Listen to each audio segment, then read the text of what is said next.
Bienvenue dans cette vidéo dédiée à l'entretien et la révision des gilets gonflables. Ces équipements de sécurité sont essentiels pour assurer votre protection en mer. Un gilet mal entretenu peut devenir inefficace au moment où vous en avez le plus besoin.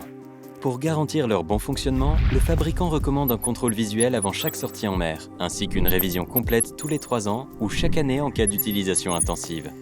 Dans cette vidéo, nous allons vous montrer étape par étape comment vérifier et entretenir votre gilet afin d'assurer votre sécurité à bord.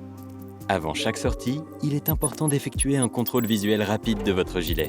Pour cela, vérifiez que la housse extérieure ne présente aucune déchirure ni trace d'usure. Examinez également l'état des sangles et des boucles. Elles doivent être propres et bien fixées. Regardez si les bandes rétro réfléchissantes sont en bon état, car elles permettent de vous repérer en cas d'urgence. Assurez-vous aussi que le sifflet est bien présent et fonctionnel. Enfin, vérifiez les témoins de sécurité. Sur les modèles automatiques, un clip vert ou un témoin visuel vert doit être visible. S'il est absent, le gilet peut ne pas être opérationnel. Dans ce cas, il faudra procéder à un entretien plus approfondi. Passons maintenant au système de gonflage. La première étape consiste à vérifier la bouteille de CO2. Dévissez-la délicatement et regardez si elle est bien pleine, sans rouille ni perforation. Si elle est endommagée, elle doit être remplacée immédiatement. Ensuite, regardons la tête de percussion. Selon votre modèle, vous pouvez avoir un système UML, Alky-Roberts ou Amarr. Sur les modèles UML et Alky-Roberts, vérifiez la cartouche hydrostatique ou la pastille translucide. Elle ne doit pas être percée ni périmée.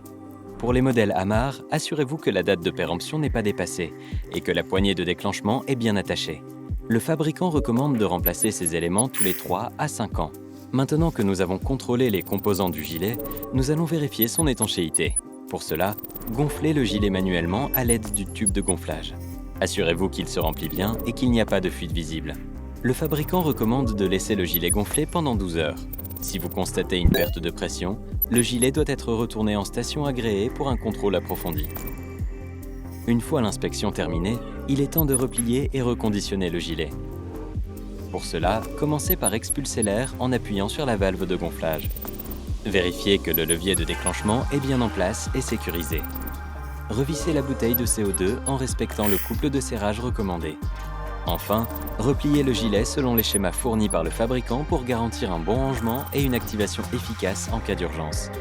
En suivant ces étapes, vous garantissez le bon fonctionnement de votre gilet et votre sécurité en mer.